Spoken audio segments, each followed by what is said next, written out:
Hi, my name is Salman Latif Chaudhary and my metric ID is 24801. This is my plant design project 2 individual presentation, and I'll be presenting the design of my major equipment, which is the methanol reactor R501. Thank you. Firstly, I will introduce the methanol synthesis process by providing a brief explanation of methanol synthesis. In the introduction, I would also talk about what made me choose that type of reactor over the other. After that, I would move on to design methodology, where I would provide the reactor dimensions and the design of gaskets, the bolt sizing, nozzle sizing, and the weight of reactor. And finally, I would talk about how my reactor costs and provide the technical drawing and specific sheets.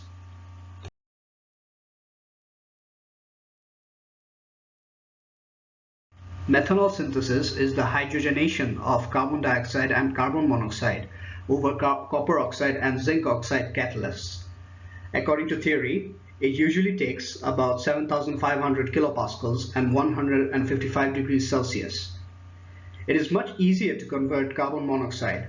So as you can see, it has a high carbon monoxide conversion at about 64%, while a relatively low carbon dioxide conversion at 17%.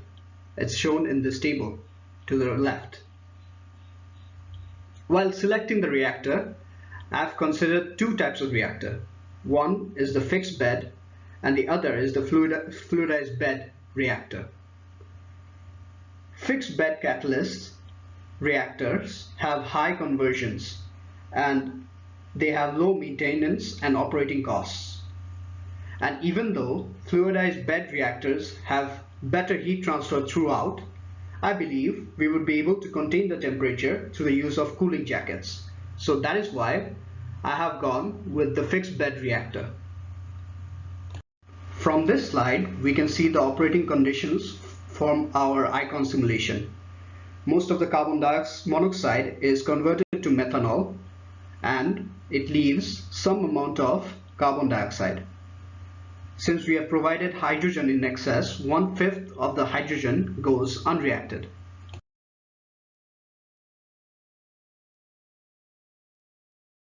Here are the reactor dimensions I have calculated.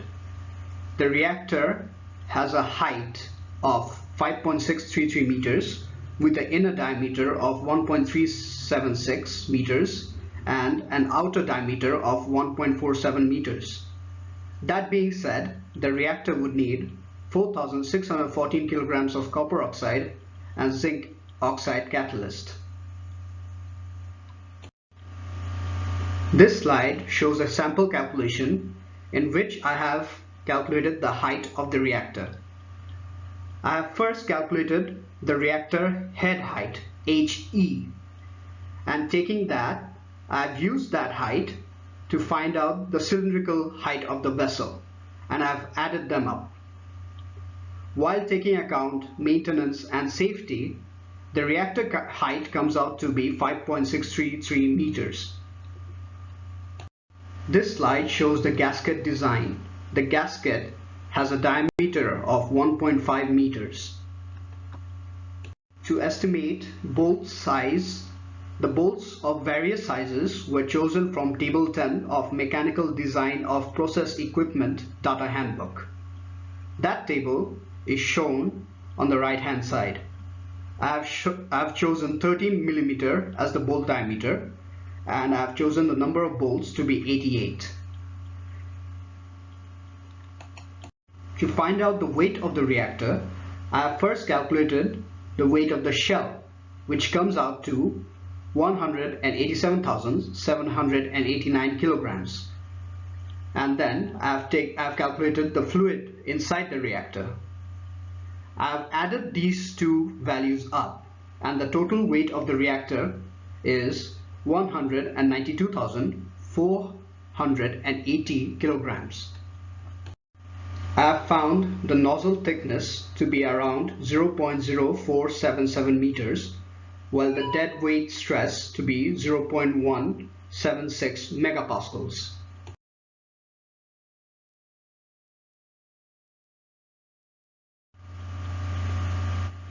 In this slide, through calculation, I have estimated the cost of the reactor. The installation cost of the reactor is 899,000, while the purchase cost is 550,000. This adds up a total cost of 1,458,000.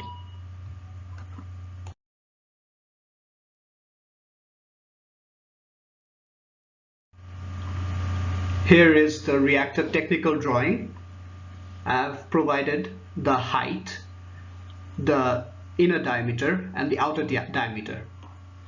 I have also shown here the thickness of the toruspherical head of the reactor, and I have provided the gasket dimensions. Thank you for listening to my presentation.